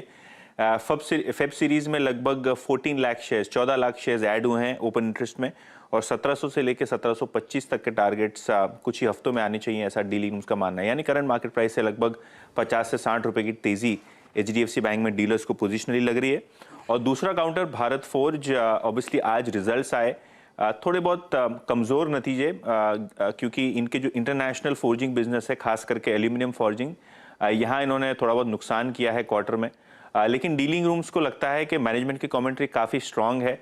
FY24 में एक बड़ा टर्न अराउंड वो मान रहे हैं इंटरनेशनल ऑपरेशंस का, और डिफेंस कारोबार का जो रेवेन्यू फ्लो है वो भी आपको अगले 2-3 तिमाहियों से आता हुआ शुरू दिख जाएगा। तो भारत फोर्ज पे डीलर्स काफ़ी बुलिश हैं, लोअर लेवल्स पे यहाँ खरीदारी कर रहे हैं, और ऑब्वियसली जो मैनेजमेंट का कॉन्फ्रेंस कॉल है यहाँ आप देखेंगे कि कहीं ना कहीं वो गाइड करेंगे मार्जिन इंप्रूवमेंट की। ऑलरेडी मीडिया से उन्होंने बातचीत कर ली है, जहाँ वो बता रहे हैं कि Q4 के मार्जिन बेहतर होने चाहिए Q3 के मुकाबले इंटरनेशनल बिजनेस के, तो कहीं ना कहीं उसके बैक पे यहाँ खरीदारी कर रहे हैं वो। HDFC बैंक, भारत फोर्ज आज बैकफुट पे तो है, लेकिन याद रखिएगा इस चार्ट में रत्ती भर की कोई कमी नहीं है, और even the shortest moving average 10 day 20 day ये एग्जैक्टली अगर आप देखें 875-72 के बीच में आते हैं। और रही बात HDFC बैंक की, वो इस कार्यक्रम में काफ़ी बार डिस्कस हो चुका है। जस्ट कुछ देर पहले अगर आप देखें वो सुदीप की कॉल भी थी और मानस की कॉल भी थी, तो इसको अगर आप देखें रिपीट नहीं करेंगे। बट ये भारत फोर्ज अगर आज का दिन सेव करके लिया जाता है 870 के ऊपर, तो it will be win win close still with I think कुछ क्रिटिकल एवरेज जो है यहाँ पे होल्ड कर रहे हैं। डाउ फ्यूचर्स लेके आइए, अब एक काम करिए डायरेक्टर साहब, डाउ फ्यूचर्स की ट्रैजेक्टरी क्या है उसको जज करते हैं, फिर उसके बाद BTST ट्रेड्स का क्रम शुरू करेंगे। देखिए हमें रिएक्शन देना है, अगर आप देखें इन्फ्लेशन के अगर आप देखें अपडेट पर कल सुबह, तो एग्जैक्टली डाउ जोन्स फ्यूचर्स को देख के बहुत ज़्यादा अगर आप देखें कुछ होगा नहीं, और फिर भी एक बार संकेत मात्र के तौर पे इसको इस्तेमाल कर लेते हैं। और अगर आप देखें ये ट्रेजेक्ट्री सुबह तो अगर आप देखें थोड़ी बहुत फ्लैट थी, अभी मेरा वायर अपडेट हो रहा है, मैं कुछ देर में अगर आप देखें डेटा दूंगा आपको डाउ जोन्स फ्यूचर्स का। नहीं अभी आई थिंक मेरे पास ये है नहीं एग्जैक्टली, अगर आप देखें रिफ्रेश डेटा नहीं है। एक काम करते हैं, हम एक अच्छे क्लोज की तरफ बढ़ रहे हैं और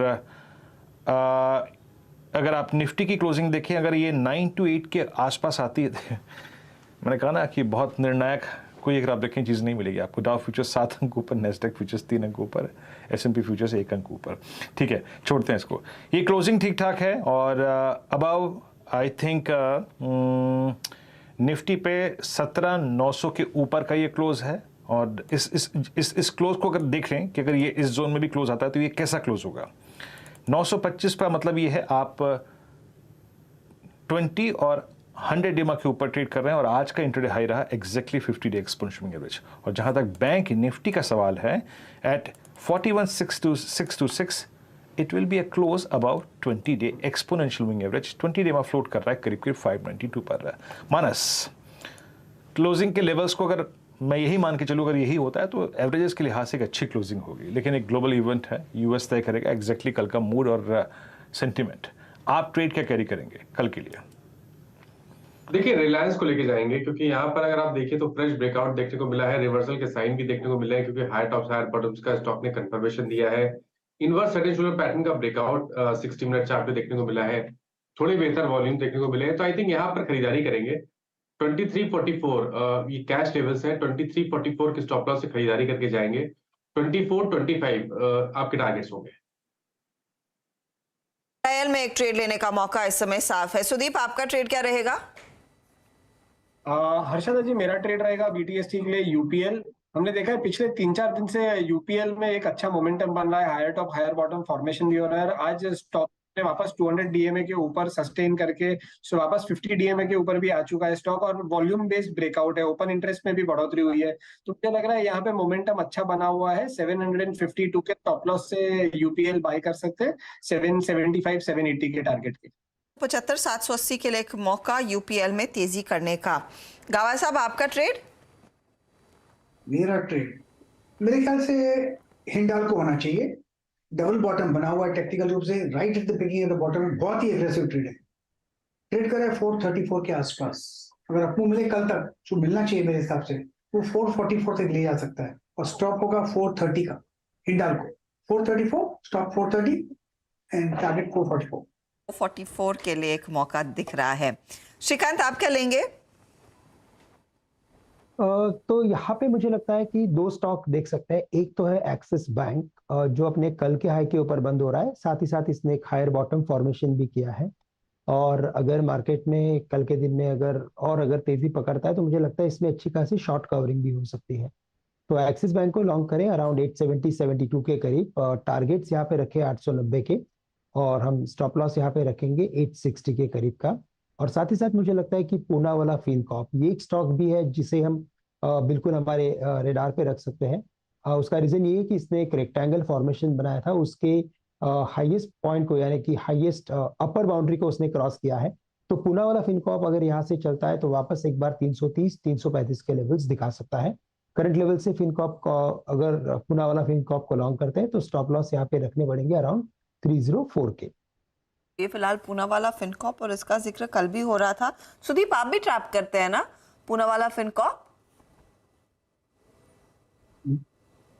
जी हाँ हर्षदा जी, मैं भी ट्रैक कर रहा हूँ पूना वाला फिनकॉर्प। और हम अगर ये देखें ना पूना वाला फिनकॉर्प में पिछले कुछ दिनों में पूरा जनवरी स्टॉक 285, 280 और 305 के रेंज में ट्रेड कर रहा था, पर आज हमने देखा है कि ये स्टॉक में एक अच्छा वॉल्यूम बेस्ड ब्रेकआउट आया है और पिछले 7-8 दिन के हाई के ऊपर स्टॉक फिर से ट्रेड कर रहा है। और ये पूरे सत्र में ये बना हुआ है मोमेंटम, ऐसा नहीं है कि एक फ्लैश इन द पैन एक अप मूव आ गया और वापस सेलिंग प्रेशर आ रहा है। तो पूरे 17 में यहाँ पे बना हुआ है एक मूव या मोमेंटम, और मुझे लग रहा है ये आने वाले कुछ दिनों में बढ़िया मोमेंटम आगे दिखा सकता है। 303 के स्टॉप लॉस से 328, 332 का टारगेट आ सकता है इसके ऊपर। पूना वाला फिनकॉर्प अच्छा चार्ट है ये, और ये 2 कॉल्स हो गए इस पर अगर आप देखें तो, श्रीकांत का भी और यहाँ पे सुदीप का भी। मवीरेश, आपकी टेक्निकल टीम बहुत शॉर्ट टर्म प्रोस्पेक्टिव से क्या सजेस्ट कर रही है? पूना वाला फिनकॉप, तो मुझे लगता है ये कॉल रिपीट हो चुका है, बट नंबर्स काफी ठीक ठाक आए हैं। In fact what they are flagging off is जो ओनिल पैरामीटर्स में हम ऑल्टरनेट बाय पॉइंट्स ढूंढते हैं, ये 50 DMA से, if I'm not mistaken, support लिया है आज, and volumes have been very very good as well. So this is the note that has been put out by a technical team. एक pure short term trade अगर करना हो तो शायद पूना वाला फिनकॉप हो सकता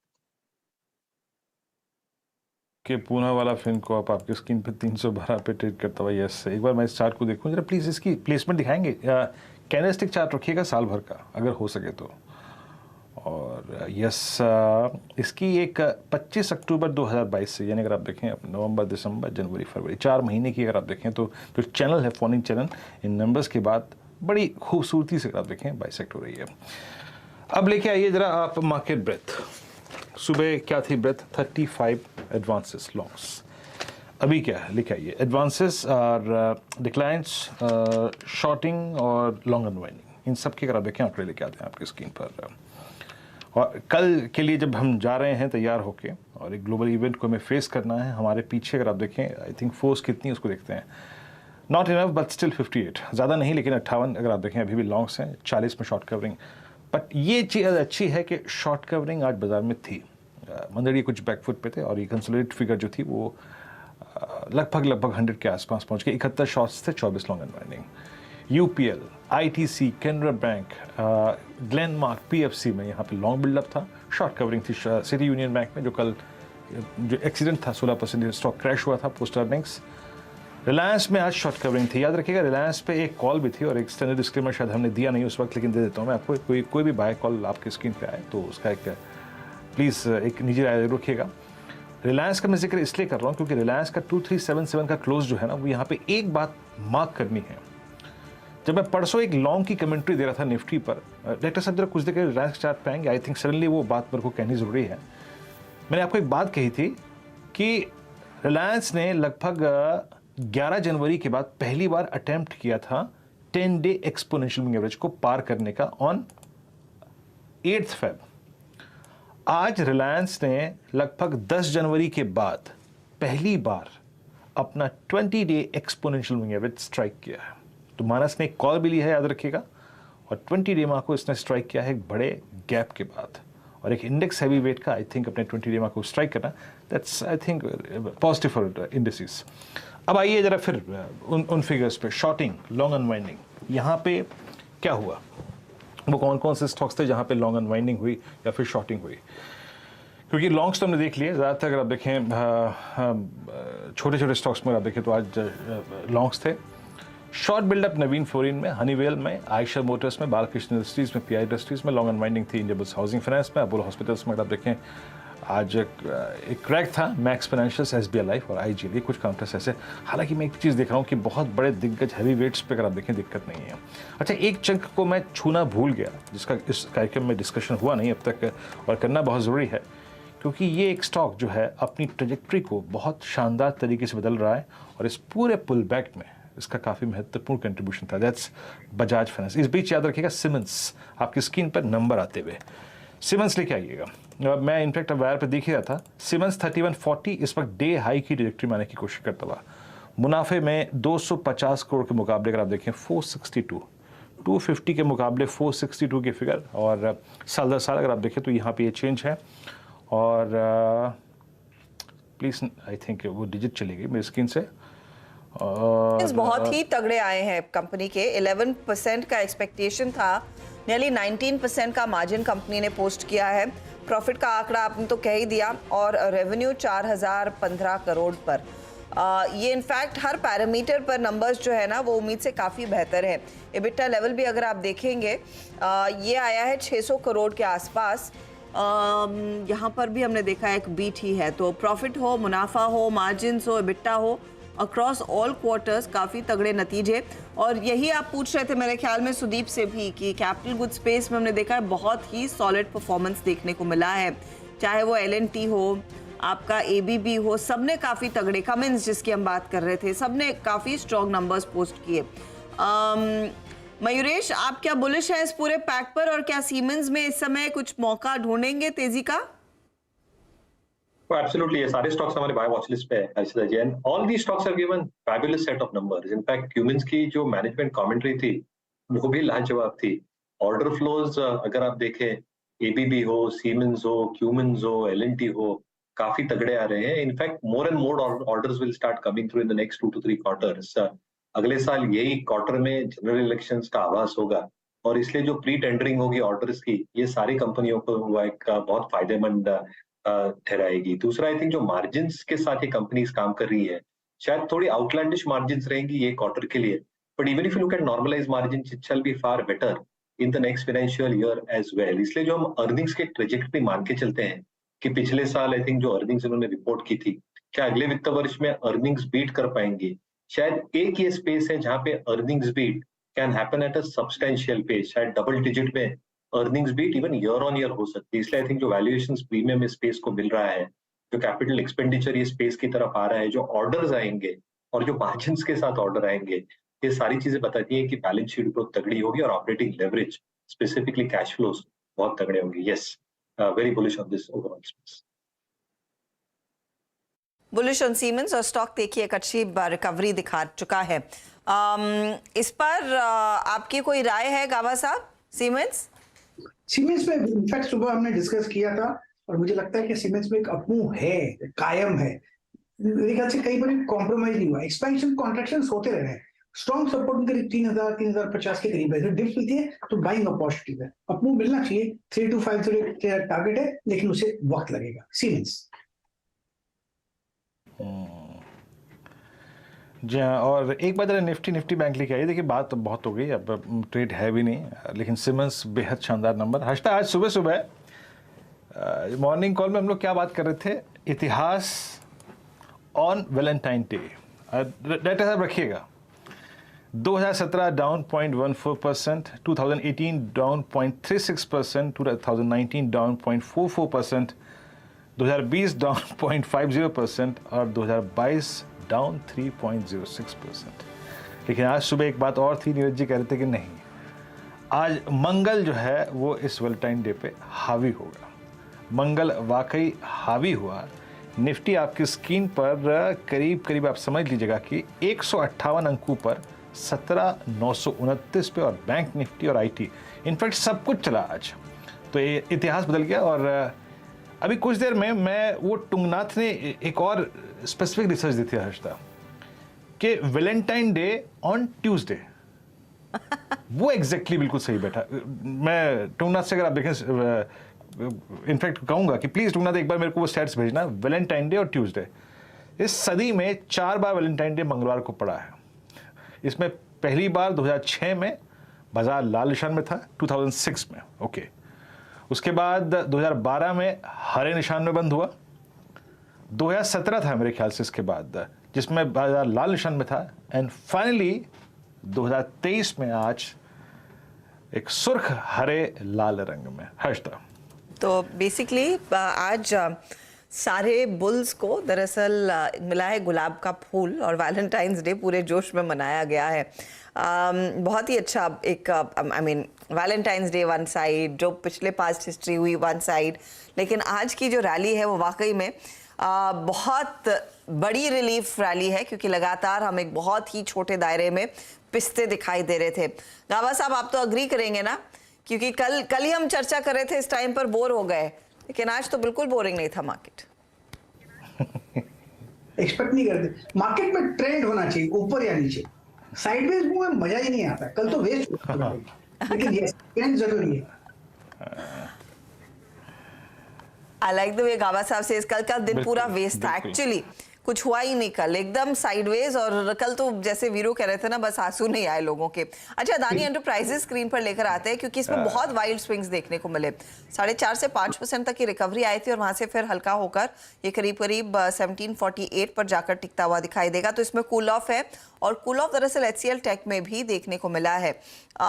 ये करीब 2.5% ऊपर था, आई रिमेंबर इंट्राडे में 1142 तक गया, वहां से करीब 20 रुपए हल्का होकर 1123 के आसपास टिकता हुआ दिखाई दे रहा है। तो ये कुछ स्टॉक्स हैं जहां पर एक कूल ऑफ नजर आया, लेकिन ओवरऑल दिन एकदम चुस्ती वाला वीरो। जी हाँ, आज सुबह की डायरेक्टर साहब शायरी लिखे आइएगा। आज आशीष ने कहा कि कुछ ना कुछ अगर आप देखें लिख के आइएगा, लिख के।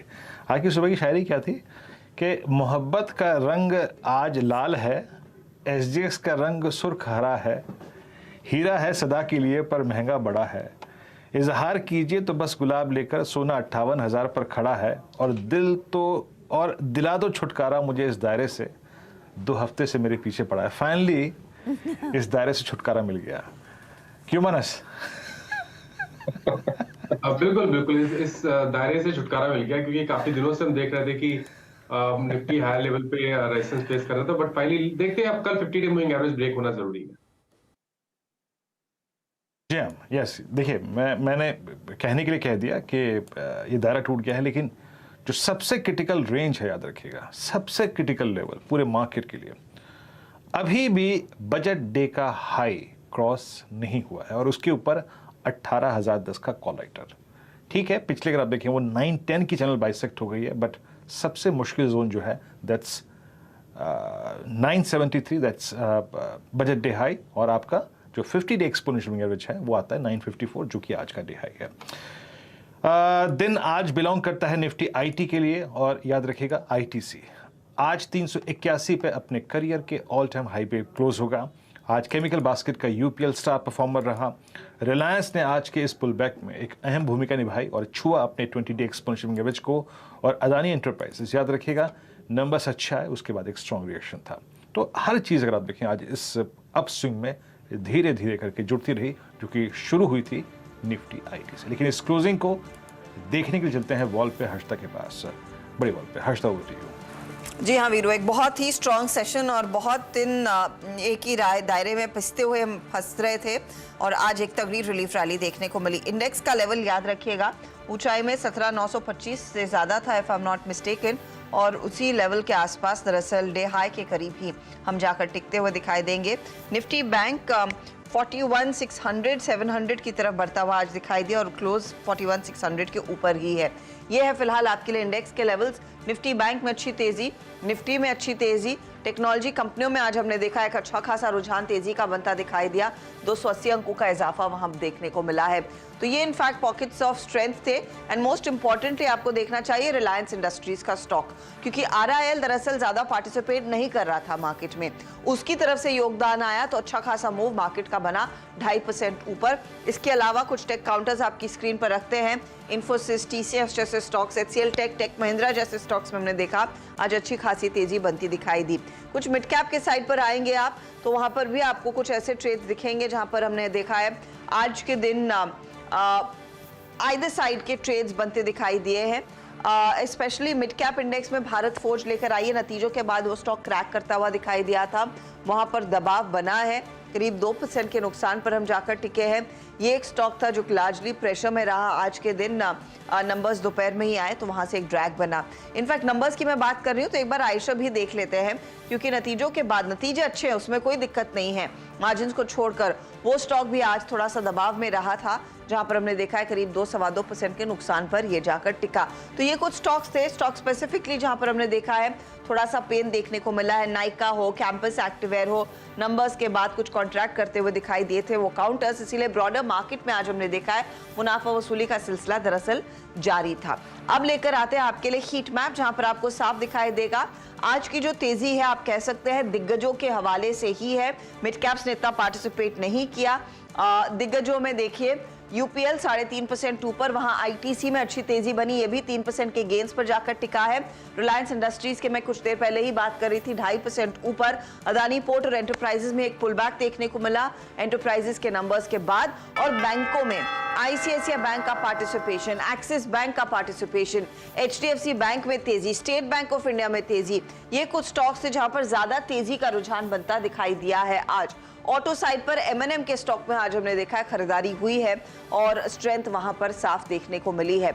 लेकर आइए यहाँ पर कुछ मंदी वाले ट्रेड्स। अपोलो हॉस्पिटल नंबर से पहले दबाव, आयशा नतीजों के बाद स्टॉक दबाव के घेरे में 2-2.25% नीचे। SBI लाइफ में पोजीशंस तेजी की अनवाइंड होती दिखाई दी है पिछले 2 ट्रेडिंग सेशन में। आज ग्रासिम के नतीजे भी आए और उसके बाद हमने देखा है दबाव था तो करीब 1.1% का नुकसान उस स्टॉक में देखने को मिला। L&T बैकफुट पर, टाइटन बैकफुट पर, HUL बैकफुट पर या फिर HUL फ्लैटिश साइड पर रहा है।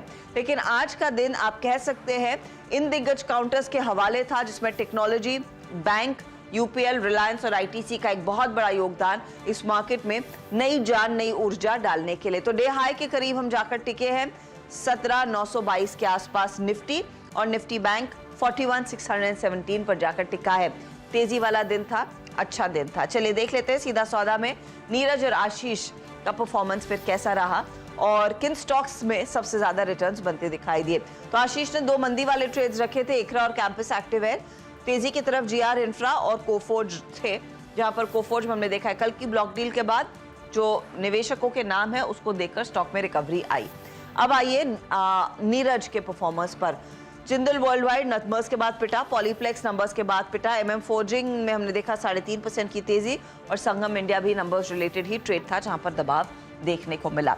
लेकिन कुल मिलाकर आज का दिन तेजी वाला ट्रेंड फिर से लौटता हुआ, सेंसेक्स 600 पॉइंट ऊपर, तो निफ्टी और निफ्टी बैंक में नियरली 1% के गेन्स। जी दिन आज का बेहद शानदार था। कल है वीकली कॉन्ट्रैक्ट एक्सपायरी -1 डे यानी बुधवार, लेकिन समीकरण और हालात, सूरत हाल, सेंटिमेंट सब तय करेगा वॉल स्ट्रीट। डाउ फ्यूचर्स बिल्कुल flat. Let's hope for the best for tomorrow. कल के लिए अगर आप देखें, शुभकामनाएं। आई थिंक मतलब दिन अच्छा रहेगा या बुरा शायद वॉल स्ट्रीट ही तय करेगा। अभी तो बिल्कुल फ्लैट है, बिल्कुल फ्लैट है। कल आपसे फिर मॉर्निंग कॉल में मुलाकात होगी। हर्षदा, मेरी, नीरज जी और आशीष की। तब तक के लिए नमस्कार। नमस्कार।